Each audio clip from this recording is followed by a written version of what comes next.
మీరు సినిమా ఇండస్ట్రీలోకి వచ్చిన తర్వాత అట్ అన్ ఎర్లీ ఏజ్ మీకు మ్యారేజ్ అయిపోయినట్టుంది ఏమండి? పెళ్ళి అయ్యే వయసులో, పెళ్ళి చేసుకునే వయసులో పెళ్ళయింది. మీరు నార్మల్గా అంటే you never had any affair with anybody?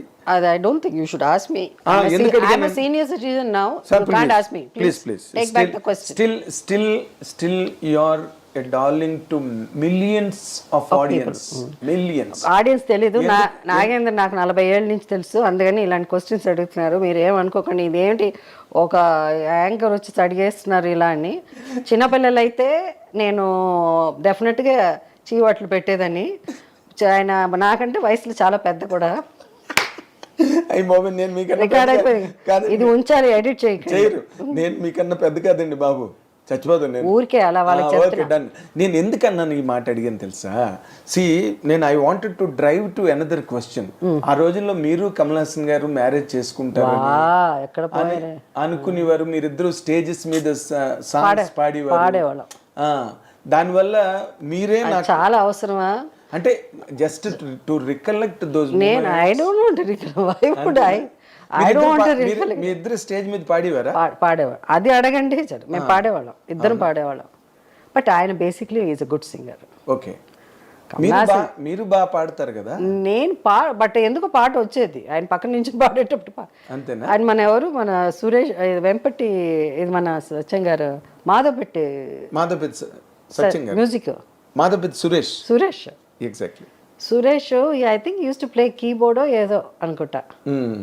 Use to sing lot of sings. అంటే మేము బాలచంద్ర గారి సినిమాలు కంటిన్యూస్గా చేయడం వల్ల ఆ రోజుల్లో ఏమనిపించేది అంటే పెద్ద పెద్ద ఏజ్లో పెద్దగా ఉన్న హీరోస్ ఉండేవాళ్ళు. సో కమల్ హాసన్ గారు చిన్నగా క్యూట్గా ఒక చిన్న హ్యాండ్సమ్ ఒక యంగ్ టీనేజర్ వచ్చి జనానికి అబ్బాయి ఎవరు అబ్బాయి ఇంత బాగా యాక్ట్ చేస్తున్నాడే, ఇంత బాగా డాన్స్ చేస్తున్నాడు, is was different from others. Exactly. అలాంటి టైంలో నేను హీరోయిన్గా రావడం, నేను కూడా ఎవరు అమ్మాయి అమ్మాయి ఇంత క్యూట్గా పెద్ద పెద్ద కళ్ళు వేసుకుని అన్నారు. పెరియ కన్ను అంటారు నన్ను చూసినప్పుడు, కళ్ళు కోసం. సో మేము అందరమే ఎక్కువ చేసేవాళ్ళం సినిమాలు. బాలచంద్ర గారి సినిమాలు అంతా మేమిద్దరమే ఉన్నాం. సో మేమిద్దరం బయట కనిపించినా, మేమిద్దరం పాడి స్టేజ్ మీద అయినా ఇద్దరు నించుంటే అందరికి అలా అనిపించేది. ఇది సహజ నటి నాకు ఎలాగ ఇచ్చారో జర్నలిస్టులు, ఆ రోజులో అందరూ వీళ్ళిద్దరు జంటగా ఉంటే బాగుంటుంది, ముద్దు పేరు నల్లారుకున్నాం అట్లా అనుకునేవారు. అప్పుడు తమిళ పేపర్లో కూడా 1-2 పేపర్లో రాశారంట. అబ్బా, కుముదము పేపర్లో రాశారంట. అప్పుడు మెడ్రాస్ లో వచ్చిన చాలా ఏదో ఉండకపోతే చూడరు కదా. ఎగ్జాక్ట్లీ. సోషల్ మీడియాలో అందుకే ఏం తెలుసా, అందుకే అందరు అంటారు ఏమన్నా మీరు ఇంటర్వ్యూస్ ఇవ్వకండి, వీళ్ళు ఇలా ఇంటికి వస్తారు మాట్లాడతారు, ఇవన్నీ ఎడిట్ చేయకుండా పెట్టండి. అప్పుడే సోషల్ మీడియా అన్ఎడిటెడ్ పెడతాం. అన్ఎడిటెడ్ పెట్టండి. అప్పుడు వీళ్ళంతా ఎప్పుడో పాతది ఎప్పుడో అయిపోయి మర్చిపోయింది, లేకపోతే ఎక్కడో నుంచి జర్నలిస్ట్ గారి పని ఉండదండి, వాళ్ళు అదే వచ్చి అడుగుతారు. మీతో హీరోయిన్స్ అంటే మా సమాధానం కూడా చెప్పారు, అసలు ఇంటర్వ్యూస్ మానేశారు. మీకు విషయం చెప్పినా, మిగతా హీరోయిన్ల దగ్గరికి వెళ్ళి మీరు ఇంటర్వ్యూ ఇచ్చేయండి అడిగే అంత పెద్ద హీరోయిన్స్ ఎవరు లేరు. To be very honest record అక్కర్లేదు. Jayasudha is always a special element in the film industry. ఎందుకంటే ఉన్నది మాట. అందుకే నేను మొట్టమొదటి ఇంట్రడక్షన్ లోనే బోల్డ్ అండ్ బ్యూటిఫుల్ అని చెప్పా ఫస్ట్ నా ఇంట్రడక్షన్ లోనే. ఎందుకంటే వెరీ ఇంప్రెస్డ్, వెరీ ఇంప్రెస్డ్. అది లేకపోతే మీరు ఇప్పుడు జయసుధ గారు 50 ఏళ్ళు కంప్లీట్ చేసే హీరోయిన్ ఈ సినిమా ఇండస్ట్రీ మళ్ళీ చూస్తుందండి. Will this industry in any given language will witness another heroine who can complete 50 years of marathon career?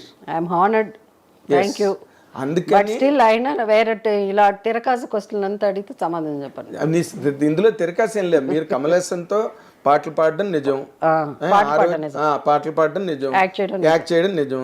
ఆ రోజుల్లో మీ గురించి మీ ఇద్దరు మ్యారేజ్ చేసుకుంటే బాగుంటుందని అనుకున్న వాళ్ళు మీడియా కూడా ఉన్నది నిజం. మీరు కూడా అనుకున్నారు. నేను అప్పటికి రాలేదు నేను అది ఇంకా ఎర్లీ. ఎవరికి వాళ్ళ పని వాళ్ళ వేరే స్టేట్స్ లో ఉండి మేము అందరూ.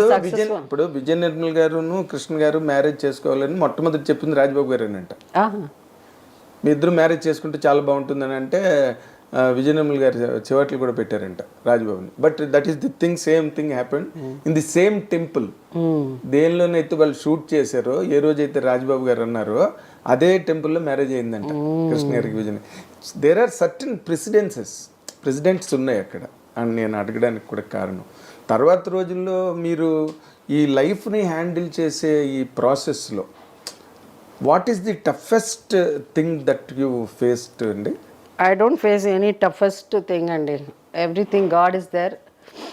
But I think I don't want to talk too much about my personal thing because I want to respect my family, and I don't want నా కుటుంబం. నేను మొన్న అనుకుంటా ఉన్నాను, అసలు మా వారి గురించి కానీ, మా నాన్నగారి గురించి కానీ, లేదా మా అమ్మగారి గురించి కానీ ఏదో మంచి మాటలు 4 మాట్లాడి ఏదన్నా అంతే తప్ప ఎక్కువ మాట్లాడి వాళ్ళని గురించి మాట్లాడి ఆ సోషల్ మీడియాలో ఉండే కొంత సెటానిక్ పీపుల్ కమెంట్స్ చేసి why do my parents are very good, so I don't need to talk. So it's something, it's my personal, so I don't have to answer my personal life questions. I want to respect them and they are very special. In జనరల్గా మీరు ఒక longest professional life along with that successful personal life you properly, నేను చాలాసార్లు రాసే కూడా, you are one of the rarest actresses who can really strike that balance between the professional life and the personal life. మధ్యలో ఒక 6 రోజులు మీరు gap ఇవ్వడం every షెడ్యూల్కి. సో దిస్ కైండ్ ఆఫ్ అట్మాస్ఫియర్ని మీరు హ్యాండిల్ చేయడానికి చేసేటప్పుడు 100% there must have been some experiments or to take care of wife. First of all ఏంటంటే ద థింగ్ ఇస్